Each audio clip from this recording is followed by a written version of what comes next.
Welcome to the Deep Dive, where we sift through a wealth of information to bring you the most important insights, helping you become truly well-informed, fast. You know, just think about your day so far. How many times have you already interacted with digital technology? Your alarm, maybe your coffee maker, definitely your work tools, how you learn things, how you connect with people. I mean, it's just It everywhere. really is. It's become completely embedded. And with tech being so pervasive, well, the very definition of literacy has to evolve too, doesn't it? How is this digital world fundamentally reshaping something as foundational as education? Oh, it's a profound shift. It impacts everything, really. How lessons are delivered, the actual skills students need to, thrive after school. And that's exactly our mission today. We are diving deep into understanding digital literacy in education. We're putting a laser focus on how teachers develop these absolutely crucial skills. Yeah, and we've pulled together quite a range of sources for you. We've got case studies from actual classrooms, national frameworks, international research, We really have sifted through a lot to pull out the key stuff. and the goal really is to give you a shortcut so you can be genuinely well-informed about where learning is headed. Whether you're just a lifelong learner yourself, or maybe you're prepping for a discussion on education policy, or, just curious about how tech is shaping our schools. Exactly. So let's start with the basics, or maybe the evolving basics. Hmm. When we talk about digital literacy today, what are we actually talking about? Because it's clearly more than just knowing how to turn on a computer, right? Oh, absolutely. It's moved far beyond just being, computer literate or IT literate. Hmm. The sources we looked at really emphasize that digital literacy is now seen as a fundamental life skill. It's right up there with reading and math. Wow, a life skill. So it's less about just operating the tools Right. and more about understanding their potential, their purpose in the bigger picture. Precisely. It's about appreciating the huge potential of digital tools and all the resources out there, how they support living and thriving in this digital society we're all in. It means being able to competently access information, analyze it, evaluate it, create things, use information through technology, and do it critically and creatively. That completely reframes it. And like, this isn't just some niche interest, is it? There's a huge global push for teachers to really master these enhanced ICT skills. Huh. What's behind that urgency? Well, it's coming from a few directions. Firstly, it's definitely about transforming teaching and learning itself, making it more dynamic, hopefully more effective. And secondly, it's very much about broadening young people's employability. Yeah. I mean, the world demands digital skills now. Organizations like UNESCO, for example, see these ICT skills as critical for hitting those global sustainable development goals, particularly Goal 4 quality education for everyone. Okay, so if teachers are digitally literate, they're better equipped to prepare students for what's next, and maybe even help tackle global challenges. That's the idea. And this next point feels really crucial because you could have the best tech in the world in a classroom, but without skilled teachers. It might Right. just sit there, right? Right. Underused. That's a major concern. The implications are pretty significant. Teachers are absolutely key. They create the conditions that actually enable learning supported by ICT. You can have the best designed school or program, but it's going to struggle. It really will struggle to facilitate effective ICT use unless the educators know how to truly integrate it, how to leverage it for pedagogy, not just, stick a PowerPoint up. Right. Leveraging, not just presenting. So if teachers are the linchpin here, how does this work in practice day to day? How do we get beyond just teaching computer basics and into that deeper, more relevant application? Well, the core best practice, according to our sources, is that digital skills teaching needs to move past rote memorization pretty quickly.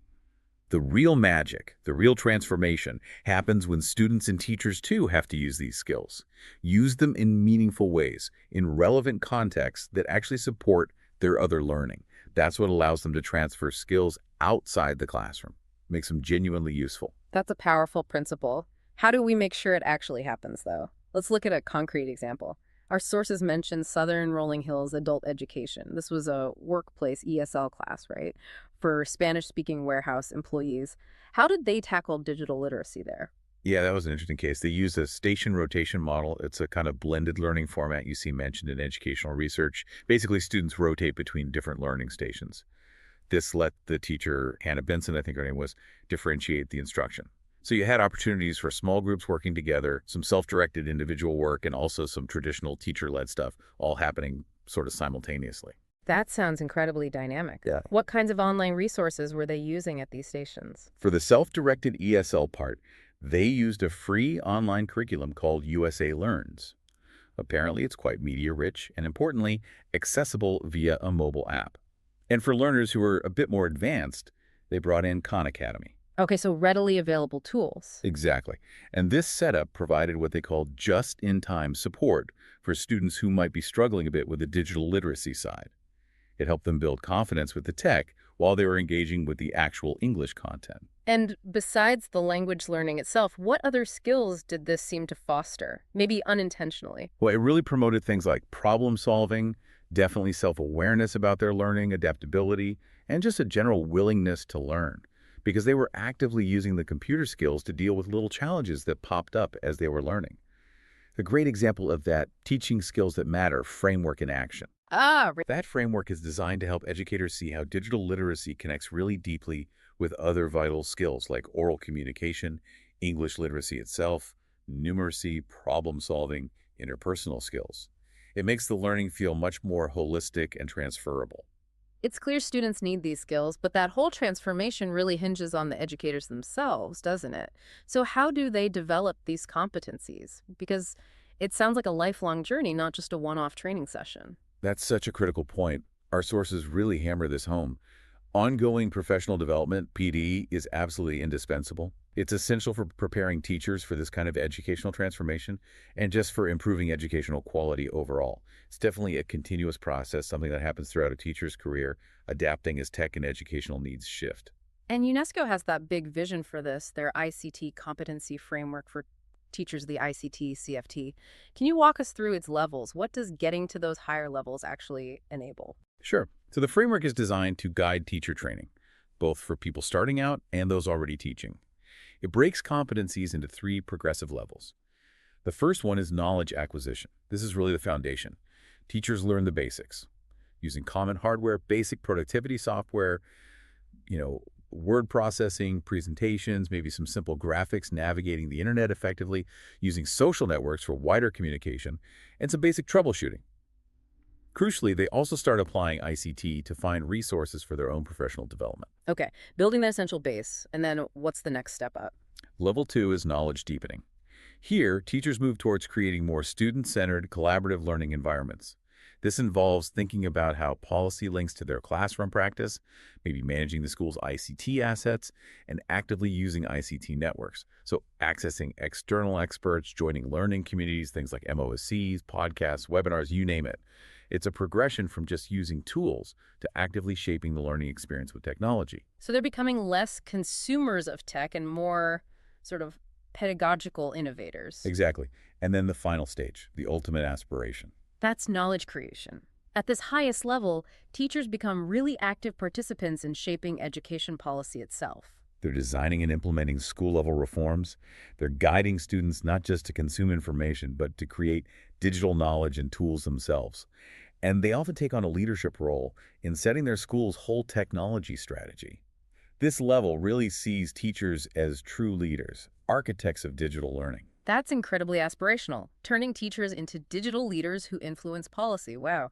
We also looked at South Africa's framework, their professional development framework for digital learning. It takes what they call a deep learning approach. What's its main goal? Yeah, that framework is focused on ensuring educators are competent in using ICTs specifically to enhance learning outcomes. It makes a point of emphasizing that new teachers, right from the start, need highly developed literacy, numeracy, and IT skills. Underscores how foundational these are now. And it breaks down the competencies into 3 broad areas. That's right, professional growth, curriculum focus, and leadership. And it uses tools like the change frame and, importantly, the SAMR model. You might have come across that. SAMR, substitution, augmentation, modification, redefinition. Yeah, I remember that one. Exactly. These tools help teachers and whole schools kind of assess where they are currently with technology use. And then they can plan a clear learning pathway towards what they call digital learning, moving from perhaps limited tech use and basic teaching methods towards really effective use amplified by transformative pedagogy. Right. It's all about how technology can genuinely change the task, not just be a digital version of the old way. It pushes for real innovation, doesn't it? It really does challenge educators to think beyond just digitizing what they already do. And in South Africa, you mentioned an incentive system, too, to encourage this growth. Yeah, the South African Council for Educators, SACE, they have a CPTD Continuing Professional Teacher Development Points system. It basically regulates and incentivizes professional development, encouraging teachers to keep upgrading their skills and earn points toward their professional standing. Okay, so there are frameworks and incentives, but then theory meets reality. Our sources included a really detailed case study from a rural primary school in South Africa, and it highlighted some pretty significant barriers. What were the big hurdles for the educators themselves? What really stood out? Oh, definitely. At the educator level, some major issues came up. Things like time constraints. Teachers talked about huge class sizes, really demanding workloads, often needing their break times just for basic prep, let alone training. Many also didn't have access to equipment at home. Most didn't own laptops. And then there were financial pressures preventing them from pursuing further study. And critically, there was this reported feeling of a lack of support, sometimes motivation, and definitely a lack of confidence. What strikes me there isn't just the individual challenges, but how they seem to connect. Lack of laptops at home, demanding workloads, policy disconnects. It feels like it creates the systemic environment that almost blocks progress. It's like the tools might exist somewhere, but the actual paths to using them effectively are obstructed. How do we reframe those as challenges to overcome rather than just problems? That's a really good point. And it connects to the school level barriers, too. The school itself faced a lack of financial support for doing internal training workshops or even just buying ICT equipment. They were heavily reliant on fundraising and donations. Plus, there was the practical challenge of limited computer lab access. Think about it. One lab for over 1,100 learners. Wow, that's tough. Yeah. And perhaps most frustratingly, sometimes the education department policies actually required certain ICT equipment, but didn't provide it. Created a real disconnect. Okay, the challenges are clearly substantial. So given all that, what actually motivates teachers to even engage in PD for this stuff? What's strong enough to push past those barriers? Well, despite all that, there are some powerful driving forces. Intrinsically, teachers seem really motivated to improve their own self-esteem. 82% reported that. And also just gain a sense of satisfaction from mastering new skills. That was 64%. And there's a really strong fundamental desire to give their learners the essential ICT skills they need for future jobs. That's especially vital in a context like South Africa, with tragically high youth unemployment rates. I think the source mentioned 60% for 15-24-year-olds. So it's about their own growth, but also deeply connected to their students' futures. What about external nudges? Are there specific incentives that really make a difference? Definitely. On the extrinsic side, improving career prospects was a huge driver. 93% cited that. And gaining certificates was important for 64%. Also, the influence of family, community, and especially colleagues was really significant. 79% noted that colleague influence. There was apparently a strong sense of camaraderie and teamwork within that school, with teachers really supporting each other's learning efforts. That colleague support sounds invaluable, like a little micro community of practice within the school. And what about leadership? Do school principals or even unions play a role here? Yes, principals can make a big difference. By actively creating opportunities for staff development and supporting engagement, they can really build confidence. And trade unions, too, the source mentioned, MAYU, for example, sometimes provide ICT training opportunities for their members. And that SACE-E endorsement for the CPTD points we talked about. That's another key extrinsic motivator for many, making the PD points directly count towards their professional standing and career. Okay, so we understand the motivations and the barriers. What are the actual pathways then? Where are teachers finding these opportunities to develop their ICT skills? Well, many teachers mentioned wanting to practice at home. They felt they had more time there, and it was quieter.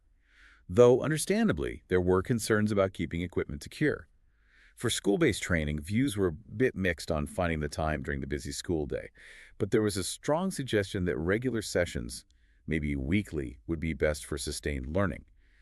Consistency seemed key. That makes sense.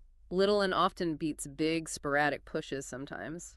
What about outside the school itself? Yeah, external providers like universities or community libraries offer courses, and volunteer initiatives can have a big impact. The source mentioned British University volunteers providing ICT support and training at that school. And as we noted, some trade unions offer workshops, including ICT training, though it varies depending on the union. The global pandemic really seemed to accelerate the shift towards online learning, didn't it? Has that fundamentally changed the landscape for teacher professional development, pushed more of it into digital spaces? Oh, absolutely it has. Those recent global events really brought renewed attention almost forced attention in many cases, onto online professional learning options. It became a necessity when face-to-face just wasn't possible. So yeah, it definitely accelerated a trend that was already bubbling under. So, what are the big upsides of using these digital spaces for teacher PD, especially around collaboration and building new skills? Well, online learning can definitely enhance teachers' content knowledge and skills. It can impact their professional identity in positive ways, foster reflection, and even help build social relationships and self-confidence, connecting with peers they might not otherwise meet. And crucially, these online platforms offer, enhanced opportunities for teachers to exchange ideas, share resources, and learn collaboratively, often breaking down geographical barriers. We hear a lot about MOOCs, those massive open online courses. Are teachers actually using those for PD? And how effective are these huge online communities for real skill transformation? Yes. Teachers make up a pretty significant chunk of MOOC learners, often specifically for job-related reasons. Our sources suggest that these online communities often end up functioning a bit like resource banks, which isn't necessarily bad, but it can sometimes lead to a bit of standardization in teaching practices, and maybe a reluctance sometimes to openly critique materials posted by others. But interestingly, there's this phenomenon of lurkers, people who just observe passively for a while. They often become active contributors over time once they feel more comfortable. Ah, that's interesting. Lurkers becoming contributors. Yeah. And for the learning to be truly transformative, the research suggests MOOC content needs hooks. Little things that allow teachers to directly connect what they're learning to their own specific classroom practice. That linkage is vital. But with all this focus on digital access, is the digital divide still a major issue, especially for professional development? And what about the impact on teachers' workload if they're doing all this learning online, often on their own time? Yet, unfortunately, the digital divide is still very much a reality. Access to good quality internet, access to devices, Yeah. it varies hugely, especially between rural and urban areas or across different income levels. Mm-hmm. The source pointed out many households in the bottom income quartile still lack computer access at home. That makes online PD a real challenge for some. Right. And the workload point is critical. A lot of this work-related professional learning does end up happening outside of school hours. That can definitely add to teachers' already heavy workloads and potentially impact their well-being. It's a serious consideration for making this sustainable. So it's a bit of a double-edged sword. Amazing opportunities, but also potential for burnout and widening existing gaps. And just in terms of learning effectiveness, is online always the best way to go? Well, the evidence seems to suggest that blended learning environments, the ones that combine online with some face-to-face elements, are generally more beneficial, especially perhaps for students who might be struggling academically. That human interaction, the immediate support you get face-to-face, it can make a crucial difference. So often, a hybrid approach seems to hit the sweet spot. Okay, so the challenges are real, but let's pivot now. Let's talk about the triumphs. Let's move from the hurdles to some genuinely inspiring examples we found, starting with some local heroes from SchoolNet South Africa. Absolutely. First, there's Elphys McLeod. He's described as a computer scientist, a pastor, and a human rights activist. Quite a combination. He basically transformed an empty classroom into a computer lab himself and now trains over 400 learners every week. His passion, his stated goal, is to connect every village girl in Africa to the internet. It just shows the power of one person's initiative. That's an incredible vision, really driven by a powerful personal mission. Who else stood out? There's Margaret Tracy, a technology integrator. She really champions using technology to transform education. And she actively encourages her teachers to use free online courses like those in the Microsoft Educator community specifically to earn those SEE professional development points, making it very practical. Then you have Gerald Plates. He's a grade 5 maths teacher and also a published author. He's passionate about using Microsoft's Office to create really engaging learning materials. His ambition, moving towards paperless classrooms, shows that innovation in everyday tools. A great goal for efficiency and sustainability. Any others? Yeah, Pauline Skosana. She took what she learned from a Microsoft course on 21st century learning design and applied it directly.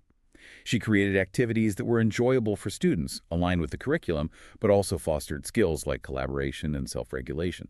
That direct link from PD to pedagogy is clear there.